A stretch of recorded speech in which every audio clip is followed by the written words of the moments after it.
Fala galera, eu sou o Lucas e se One Piece voltou, a gente voltou também com os spoilers iniciais do capítulo 1140. A gente vai lá para a página One Piece News no Twitter. Se vocês quiserem seguir os caras por lá, vocês vão pegar o spoiler no momento que sair.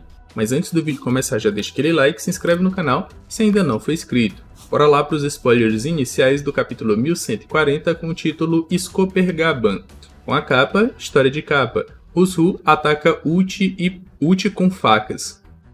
A pergunta que fica é, por que eles foram atacados? Será que na história de capa anterior revelou que eles eram fugitivos? Eu não lembro, mas acredito que a Yamato vai salvar a Uchi aqui e elas podem até se tornar amigas, a Uchi com a Yamato e o Peijuan.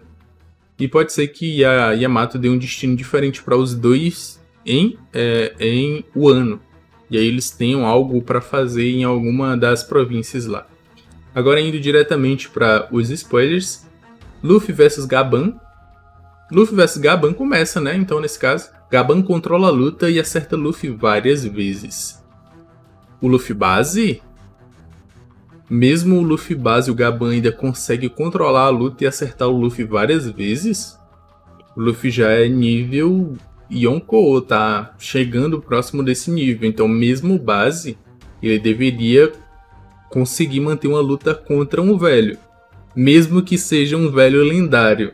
E aí a gente pode lembrar do Rayleigh versus o Kizaru, que o Kizaru também teve dificuldades contra o Rayleigh, que até levou ali um corte no rosto quando eles estavam batalhando. A gente não pode meio que menosprezar esses velhos lendários, não.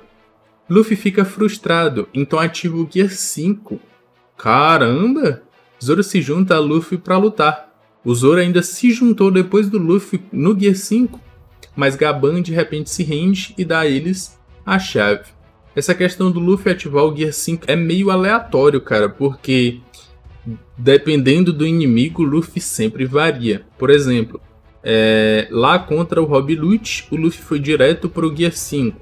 Mas contra o Kizaru, que é um almirante da marinha, a maior força da marinha, ele foi para o Gear Force primeiro, aí depois viu que não ia dar e foi para o Gear 5.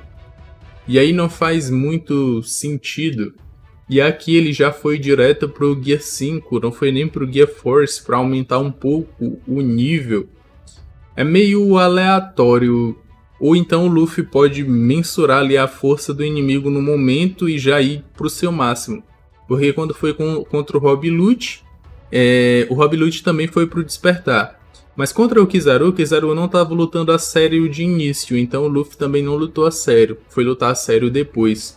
Aí já contra os Gorosei, já foi para o Gear 5 direto também.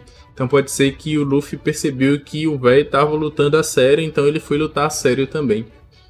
Agora indo para outro núcleo, Gunko cria um círculo mágico chamado Abyss em uma floresta e então ela invoca 2 novos Cavaleiros de Deus. 2 novos, mas não era só um? Por que 2? Será que vai ser explicado aqui? O primeiro é Saint Summers, da casa Shepherd, a mesma família do Gorosei, Jupiter, que é aquele loiro que se transforma num verme. Ele é um homem grande com cabelo longo, barba e óculos. Então vão ser apresentados mais 2 novos personagens, que eu acredito que não sejam personagens que a gente já conhecia, até porque o Sanrock a gente só conhece ou conhecia porque ele tem a mesma aparência do Shanks. E o segundo é o Saint Gilligan, da casa Limotive ou Limotive. Parece que ele tem um poder mítico do Kirin, pois ele aparece na forma híbrida humano Kirin. Caramba! Então o Oda vai apresentar não só novos personagens, como mais novos poderes, inclusive uma fruta mítica do Kirin, porque o cara já vem transformado. Mas ainda não respondeu a pergunta de por que mais 2, sendo que o plano do Sanrock era mais 1. Sanrock pergunta por que 2 apareceram quando eles só precisavam de 1. Então até o Sanrock não entendeu. Gilligan explica que Sanrock deve retornar para Maríges. Vixe! Então não teremos a batalha do Luffy contra o Sanrock? Aí o hype diminui um pouco, porque todo o hype desse arco aqui Era Luffy versus Loki, por exemplo, e Luffy versus Sanrock. Então a gente só vai ter próximo agora Luffy versus Loki, quando o Loki for liberto, porque o Sanrock vai sair daí. Então, sei lá, meio que perde o hype, porque o Sanrock era o maior antagonista desse arco, a não ser que o Oda esteja planejando fazer o Loki ser o maior antagonista. E aí esses dois caras que chegaram, eles têm que corresponder ao hype que foi criado com o Sanrock. Será que eles vão corresponder? O Oda já meteu aqui um humano, metade humano, metade Kirin. Será que esses caras vão hypar o suficiente para compensar que o Sanrock não vai participar? E ainda tem outra, eu queria que o Luffy lutasse logo contra o Sanrock, para que o Luffy não fosse tão confiante ou amigável o suficiente quanto fosse encontrar o Shanks, por exemplo. E aí ele chegasse muito próximo do Shanks para ser atacado, como aconteceu com o Crocodile lá no passado. Que o Luffy chegou próximo o suficiente do Crocodile e levou uma estacada. Não que o Shanks faria isso, eu não acredito que ele faria. Mas como o Shanks também quer o One Piece, eles são rivais. Então o Luffy não pode ser 100% amigável quando eles se reencontrarem. Então, encontrar o Sanrock, que tem a mesma aparência do Shanks, lutar contra ele, ter uma batalha absurda, seria uma preparação do Luffy para quando ele fosse enfrentar o Shanks. Não uma preparação de força, que eu não estou dizendo que o Shanks é mais forte que o Sanrock, mas uma preparação mental para que o Luffy fosse mais pé no chão encontrar o Shanks. Então aparentemente essa batalha não vai acontecer, não nesse arco, e aí meio que diminui o hype. Continuando, no final do capítulo, o Sanrock diz que eles farão um jogo em Elbaf. Muito provavelmente esse jogo é sequestrar as crianças e só devolver elas, sei lá, se libertarem o Loki, se matarem o Loki, se renderem, ou se lutarem entre um personagem entre o outro até a morte ou algo do tipo. Eu acredito que vai ser basicamente assim. Até porque eles estão indo lá para a biblioteca da Coruja, onde a Robin tá com os outros Mugiwaras, com alguns dos outros Mugiwaras e várias crianças.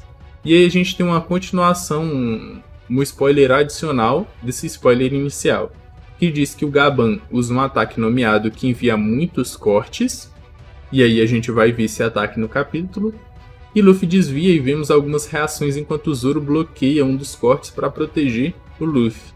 Mas eu acredito que aqui é o Luffy ainda no modo base, né? E aí o Zoro bloqueia um dos ataques. Acredito que seja parecido com um dos ataques cortantes de vento que o Kaido lançou na batalha entre eles lá em Onigashima.